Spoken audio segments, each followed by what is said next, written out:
జై శ్రీరామ్ అందరికీ నమస్కారం. వెల్కమ్ టు న్యూస్ అఖండ. నేను మీ కస్తూరి శ్రీధర్. మిత్రులారా, మీకందరికి కూడా ఒక అద్భుతమైన ఒక ఇంట్రెస్టింగ్ న్యూస్ తీసుకొచ్చిన. న్యూస్ మాత్రం సూపర్గా ఉంటుంది, అల్టిమేట్. సరే, ఇక టెక్నాలజీ రంగంలో మన భారతదేశం వేగంగా దూసుకుపోతుందని చెప్పడానికి ఈ వార్తే అతిపెద్ద ఉదాహరణ. ఓకేనా? ముంబై నగర జనాభా దాదాపుగా 2 కోట్ల మంది. ఎంతమంది? 2 కోట్ల మంది. ఈ ముంబై మహానగరం మన దేశంలో అతిపెద్ద మహానగరమే కాకుండా మన దేశానికి సంబంధించి వాణిజ్య నగరం కూడా. మన దేశానికి చెందిన అనేక వ్యాపార వాణిజ్య ఒప్పందాలు ఈ ముంబై మహానగరంలోనే జరుగుతూ ఉంటాయి. ఈ ఒప్పందాల విలువ కొన్ని లక్షల కోట్లు ఉంటుంది. ఎంత? లక్షల కోట్లు. దీన్ని బట్టి మన దేశానికి ఈ ముంబై మహానగరం ఎంత ముఖ్యమైనదో మీకు అర్థమయ్యే ఉంటుంది. సరే, ఇక పాయింట్కి వస్తే, మనం ఇందాక చెప్పుకున్నట్టు ముంబై మహానగరంలో 2 కోట్ల జనాభా ఉండాలి. ఇది వాణిజ్య రాజధాని కావడంతో ఇతర దేశాల నుంచి వచ్చిపోయే వాళ్ళు, మన దేశంలోనే ఇతర ప్రాంతాల నుంచి ముంబైకు వచ్చి వెళ్ళే వాళ్ళ సంఖ్య చాలా చాలా చాలా ఎక్కువగా ఉంటుంది. దీంతో ఈ ముంబైకి సమీపంలో నవీ ముంబైలో మరొక అంతర్జాతీయ విమానాశ్రయం అయితే నిర్మిస్తారయ్యా. అయినప్పటికీ ముంబైకి వచ్చే ప్రయాణికుల అవసరాలను ఈ 2 విమానాశ్రయాలు కూడా తీర్చలేవు. ఏంది 2 కోట్ల మంది జనాభా అంటే ఏంది తమాషా? ఇప్పుడు ఇజ్రాయెల్ గురించి మనం మాట్లాడుకుంటాం కదా. ఇజ్రాయెల్ దేశ జనాభా 1 కోటి మంది కూడా లేరు. అట్టాడిది ఒక్క ముంబై మహానగరంలోనే 2 కోట్ల మంది అంటే ఇంకా లెక్కేసుకుంటే దాన్ని బట్టి అంటే 2 ఇజ్రాయెల్ దేశాలంతా జనాభా. అంటే ముంబైకు విదేశాల నుంచి వచ్చే ప్రయాణికులు లేదా సందర్శకుల సంఖ్య విపరీతంగా పెరిగిపోతుంది. కాబట్టి ముంబైకు మరొక విమానాశ్రయం కూడా అవసరం ఉన్నది. అయితే అంతర్జాతీయ విమానాశ్రయం నిర్మించాలంటే కనీసం 2000 ఎకరాల స్థలం అవసరం అవుతుంది. అంత స్థలం ముంబై మహానగరంలో ఇప్పుడు లభించడం అయితే అసాధ్యం అనమాట. లేదు, అసలు అంత ఖాళీ స్థలం ముంబైలో లేదు కూడా. దీంతో ముంబై మహానగరానికి పార్లర్గా సముద్రంలో ఒక కృత్రిమ దీవిని నిర్మించాలని చెప్పేసి మన నరేంద్ర మోడీ ప్రభుత్వం సంకల్పించిందియా. చూడండి ఎంత గొప్ప ఆలోచన. ముంబైకు పశ్చిమ తీరంలో ఉన్నటువంటి వాడ్వాన్ ఓడరేవుకు సమీపంలో ఈ కృత్రిమ అంతర్జాతీయ విమానాశ్రయాన్ని నిర్మించనున్నట్టు తెలుస్తుంది. అంటే ముంబై సముద్రంలో ఈ వాడ్వాన్ ఓడరేవుకు దగ్గరగా ఒక కృత్రిమ దీవిని నిర్మిస్తారనమాట.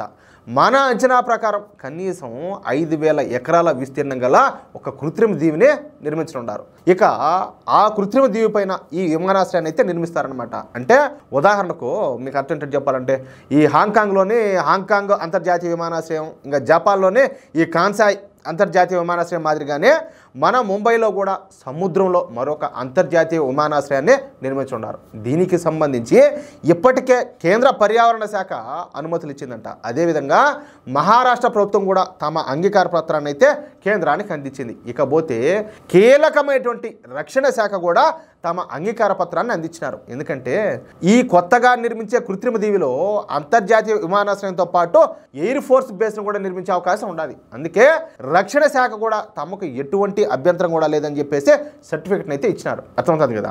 ఈ కృత్రిమ దీవిని నిర్మించే విషయంలో ఇప్పటికే ఎయిర్పోర్ట్ అథారిటీ ఆఫ్ ఇండియా లోతుగా అధ్యయనం చేస్తా ఉన్నట్టు సమాచారం అయితే వస్తుంది.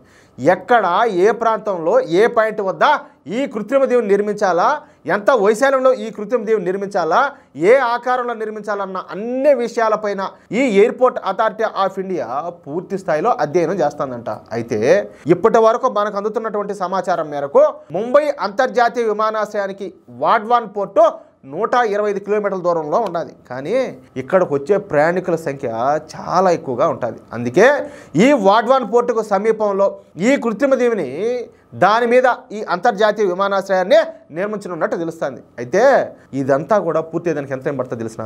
కనీసం 5 సంవత్సరాలు టైం పడుతుందంట. అంటే 2030 నాటికి ఈ మహాయజ్ఞం అయితే పూర్తిగా ఉన్నదనమాట. ఈ విషయంలో మన దేశంలో ఉన్నటువంటి మన దేశం ఎదుగుతూ ఉంటే కడుపు మనతో రగిలిపోయి చచ్చిపోతూ ఉంటారు చూడు. ఈ పాకిస్తాన్ దత్తపుత్రులు, చైనా బానిసలు, వీళ్ళంతా కూడా వీళ్ళు ఏం చేస్తున్నారంటే, అబ్బా చైనా మామూలు డెవలప్మెంట్ కాదు, అది ఇది అని చెప్పేసి అంతెందుకు మొన్న మా యువనేత పార్లమెంట్ సాక్షిగా చైనీ జపం చేశాడు కదా. మరి వీళ్ళంతా ఏంటంటే మొన్నటిదాకా ఓర్నాయనా చైనా సాధ్యపడే దేశం కాదు, చైనా కృత్రిమ దీవులు నిర్మిస్తానని చెప్పి చాలా పెద్ద గొప్పగా చెప్పున్నారు. ఏది మామూలు కూడా కాదు, డబ్బు కొట్టుకొని చెప్పున్నారు. కానీ ఇప్పుడు మన భారతదేశం కూడా ఈ కృత్రిమ దీవులను, వాటిపైన విమానాశ్రయాలను నిర్మించే స్థాయికి అయితే చేరుకున్నాం. అది ఆ మ్యాటరా. ఒకప్పటి భారత్ కాదు, ఇది నయా భారత్, ఇది నరేంద్ర మోడీ భారత్. మామూలుగా ఉండదు, లెక్క వేరే లెవెల్లో ఉంటుంది. ఏమంటారా మిత్రులారా? ఈ న్యూస్ కనుక మీకు నచ్చినట్లయితే ఖచ్చితంగా ఈ న్యూస్ నలుగురికి షేర్ చేయండి.